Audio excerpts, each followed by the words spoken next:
വിട്ടേക്ക്. നിങ്ങൾ പേടിക്കാതിരി, പ്രതിപക്ഷത്ത് ഞങ്ങളൊക്കെ തന്നെയല്ലേ.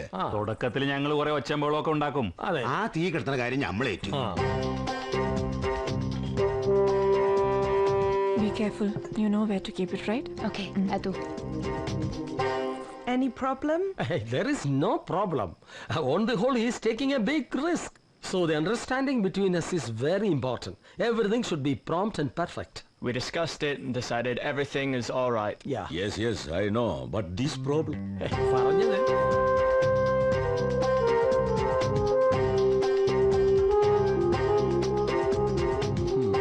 പറഞ്ഞത് തന്നെ പറഞ്ഞുകൊണ്ടിരുന്നിട്ട് കാര്യമില്ല.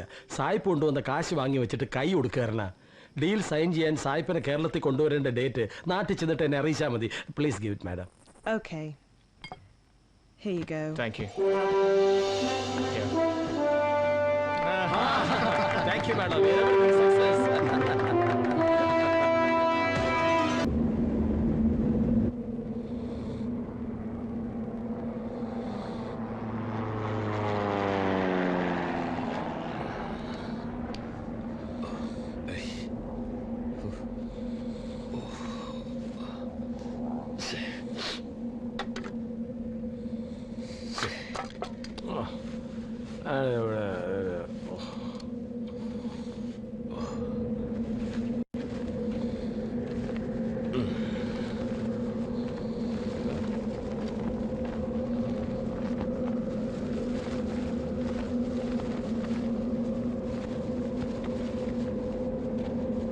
സിദ്ധാർത്ഥ, എഴുന്നേൽക്കടാ. ഇവിടെ ചായയും വെള്ളം തരാനൊന്നും ആരുമില്ലേ? ആരെയും കാണുന്നില്ലല്ലോ. കാണുന്നില്ലേ? കരിമുക്ക, ഇയാളിത് എവിടെ പോയി കിടക്കും? കരിമുക്ക, നമ്മൾ വന്ന വണ്ടികൾ കാണുന്നില്ലല്ലോ. എന്താ ജോലിക്കാരെ ആരെയും കാണുന്നില്ല. വന്ന വണ്ടികളും കാണുന്നില്ല. എന്താ കഥ? എന്റെ മൊബൈൽ ഫോണും കാണുന്നില്ല. സിദ്ധാർത്ഥ, ടൂർ ഓപ്പറേറ്ററെ വിളിച്ച് 4 തെറി പറ. മരുഭൂമി കൊണ്ടുവന്നിട്ട് തമാശ കാണിക്കാം. അയ്യോ, എന്നെ മൊബൈൽ കാണുന്നില്ല. എന്റെ ഫോണും കാണുന്നില്ല. ആരോട് ഫോണും കാണാല്ലോ എന്ന് പറഞ്ഞാൽ അതാരോ മനഃപൂർവ്വം ചെയ്ത പോലെ ഉണ്ടല്ലോ. നമ്മളിപ്പോ എന്ത് ചെയ്യും? നിങ്ങൾ രണ്ടുപേരും കൂടിയല്ലേ എല്ലാം ഏർപ്പാട് ചെയ്ത്. എന്നിട്ട് എന്നോട് ചോദിക്കുക.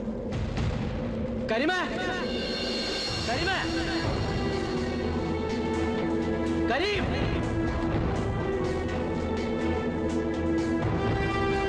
കരീമേ, കരീം, കരീം.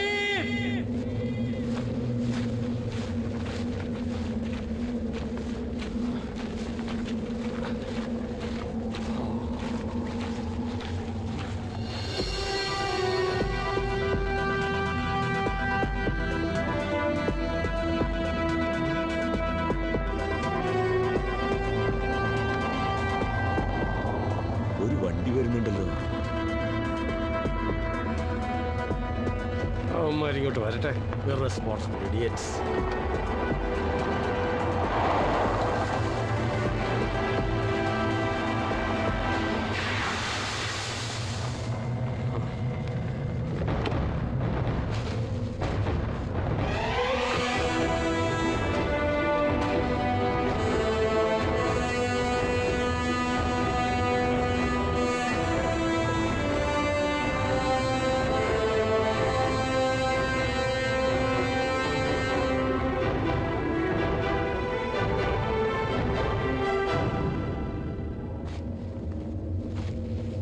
മൊബൈൽ ഇല്ലാത്തത് കൊണ്ട് ആരെയും കോണ്ടാക്ട് ചെയ്യാൻ പറ്റിയില്ല അല്ലേ?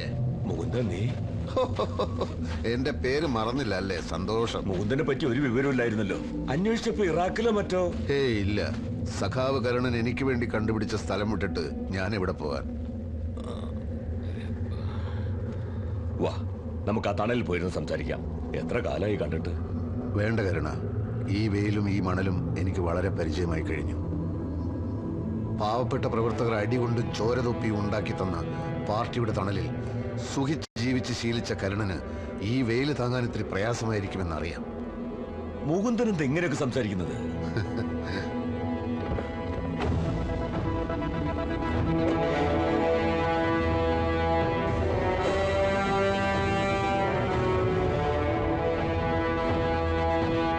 ഈ ചെമ്മണ്ണൂർക്കാരെ ഓർമ്മയില്ലേ?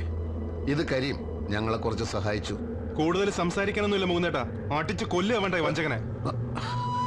ജീവിതകാലം മുഴുവൻ പാർട്ടി പാർട്ടി എന്ന് പറഞ്ഞു നടന്ന സൊസൈറ്റി ഗോപാലൻ എന്ന പാവം മനുഷ്യനെ, എന്റെ അച്ഛനെ എങ്ങനെ ചതിക്കാൻ തോന്നി കരുണ നിനക്ക്? നിനക്കിപ്പ കിട്ടിയ ഈ കൂട്ടുകാരുണ്ടല്ലോ, അവരോടൊപ്പം ചേർന്ന് നീ നിന്നെ വളർത്തിയ പാർട്ടിയെയും കേരളത്തിലെ ജനങ്ങളെയും ചതിക്കുകയാണ്. അത് ക്ഷമിക്കാൻ എനിക്ക് പറ്റില്ല. അച്ഛനോടും എന്നോടും ചെയ്തത് എനിക്ക് മറക്കാൻ പറ്റും. ചതിക്കപ്പെടുക എന്നുള്ളത് ഇപ്പൊ എനിക്കൊരു ശീലമായിരിക്കുന്നു.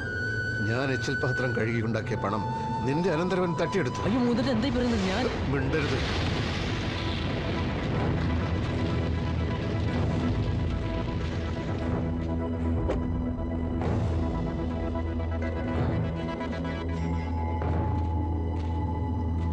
ഞാൻ അതും ക്ഷമിക്കുമായിരുന്നു. പക്ഷേ നിരപരാധിയായ ഒരു പെൺകുട്ടിയെ കുറ്റവാളിയാക്കിയതിന് ഈ നാട്ടിലുള്ള ശിക്ഷ നീ അനുഭവിക്കണം. പുറത്ത് പോലീസ് നിന്നെ കാത്തു നിൽക്കുന്നുണ്ട്. എന്താണോ തന്റെ ഉദ്ദേശം? ഞങ്ങളെ വരട്ടാൻ മാത്രം താൻ വളർന്നെന്നാണോ വിചാരം? കേരളത്തിലെ ഏറ്റവും പവർഫുൾ ആയിട്ടുള്ള മിനിസ്റ്ററാണെന്ന് കരുണൻ. ഞങ്ങളും അത്ര മോശക്കാരൊന്നുമല്ല, മനസ്സിലായിക്കോ? അറിയാം കുഞ്ഞുണ്ണി മുതലാളി, നിങ്ങളൊക്കെ വലിയ ആളുകളാണ്, മിടുക്കന്മാരുമാണ്. ഭൂഷ്വാസികളായ ചൂഷകർക്കെതിരെ പോരാടാൻ വേണ്ടി ഉണ്ടാക്കിയ പാർട്ടിയെ കുറച്ചൊക്കെ വരുതിയിലാക്കാൻ നിങ്ങൾക്കിപ്പോ സാധിക്കുന്നുണ്ട്. പണ്ടനുഭവിച്ച യാതനകൾക്കും പീഡനങ്ങൾക്കും പകരമായി തങ്ങൾക്കിനി കുറച്ചു കാലം സുഖിച്ചു ജീവിച്ചാൽ എന്താ എന്ന് ചിന്തിക്കുന്ന കരുണനെ പോലുള്ളവരെ വ്യാമോഹിപ്പിക്കാൻ നിങ്ങൾക്ക് കഴിയുന്നുണ്ട്. പക്ഷേ ചതിച്ചും വഞ്ചിച്ചും കൂട്ടിക്കൊടുത്തുള്ള ഈ ജീവിതം ഒരു ജീവിതമാണോടോ? മിണ്ടരുതെന്നറിയും, മിണ്ടിയതിന്റെ നാവ് ഞാൻ അറിയും. കരുണ, സമരസഖാക്കളുടെ വിയർപ്പിന്റെയും കണ്ണീരിന്റെയും ഉപ്പാണ് നമ്മുടെ പാർട്ടി. ആ പാർട്ടിയുടെ നെഞ്ചത്ത് കസേരയിട്ടിരുന്നാണ് നീ ഇന്നലെ സായിപ്പിനോട് വിലപേശി കച്ചവടം ഉറപ്പിച്ചത്. ഇന്ന് ഉച്ച മുതൽ കേരളത്തിലെ TV ചാനലുകൾക്ക് ഉത്സവമായിരിക്കും. സായിപ്പിന്റെ മുഖവും ഡോറടക്കി വെച്ച പെട്ടിയും ക്യാമറയിൽ ശരിക്കും പതിഞ്ഞിട്ടുണ്ട്.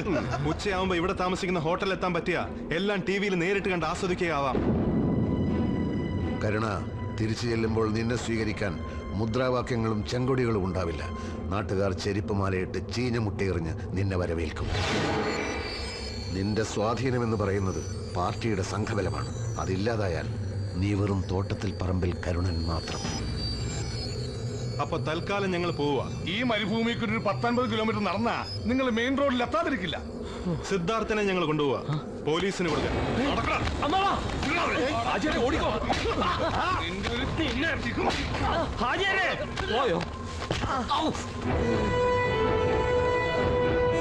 അപ്പൊ കാണാൻ സഖാവേ. ലാൽ സലാം.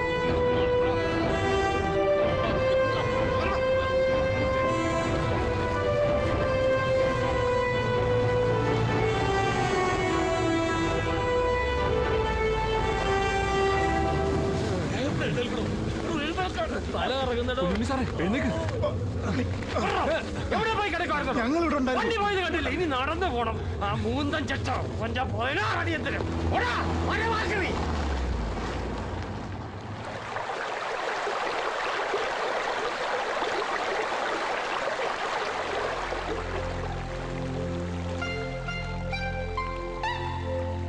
കുറച്ച് പണമാണ് കഴിഞ്ഞ 3 വർഷത്തെ എന്റെ സമ്പാദ്യം. നല്ല ചികിത്സ കിട്ടിയാൽ നിന്റെ സുഹൃത്ത് രക്ഷപ്പെടുമെങ്കിൽ അതിനുവേണ്ടി ശ്രമിക്കണം. അതിനുവേണ്ടി പണം ഉണ്ടാക്കാനാണല്ലോ നീ ഇവിടെ വന്നത്. ചികിത്സയേക്കാൾ ഒരുപക്ഷെ നിന്റെ സാന്നിധ്യം അയാൾ ആഗ്രഹിക്കുന്നുണ്ടാവും. നിങ്ങൾക്ക് രണ്ടാൾക്കും നല്ലൊരു ജീവിതം ഉണ്ടാവട്ടെ.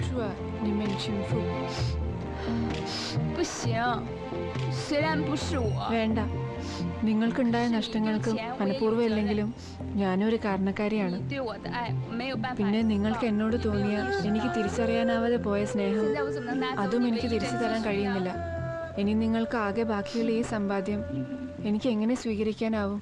ചെറുപ്പകാലം തൊട്ട് എന്റെ സ്വപ്ന രാജ്യമായിരുന്നു ചൈന. നിന്നെയാണോ, നിന്നിലൂടെ ചൈനയെ തന്നെയാണോ ഞാൻ സ്നേഹിച്ചത് എന്നൊന്നും എനിക്കറിയില്ല. ഇല്ലാത്തൊരു കടബാധ്യത തീർക്കാൻ വേണ്ടി കരുതി വെച്ചിരുന്ന പണമാണിത്. അതിനിപ്പോ പ്രസക്തിയില്ലാതായി. ഞങ്ങൾ കമ്മ്യൂണിസ്റ്റുകാർ ജീവിക്കാൻ ആവശ്യമുള്ളതിൽ കൂടുതൽ പണം സൂക്ഷിക്കാൻ പാടില്ലെന്ന്. ബാക്കിയുള്ളത് കഷ്ടപ്പെടുന്നവർക്കുള്ളതാണ്. ഇപ്പോ നിനക്കാണിത് ആവശ്യം. ഇത് വാങ്ങണം.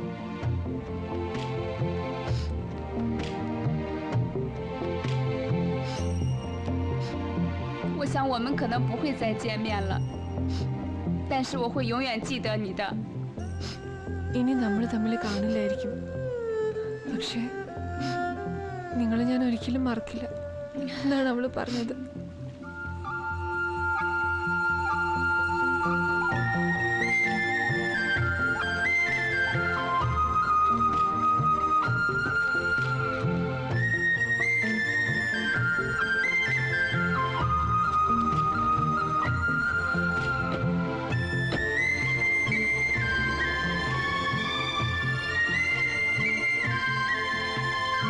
ആ പണം ആവശ്യമില്ലെന്ന് എന്തടിസ്ഥാനത്തിലാണ് മൂന്നേട്ടൻ തീരുമാനിച്ചത്?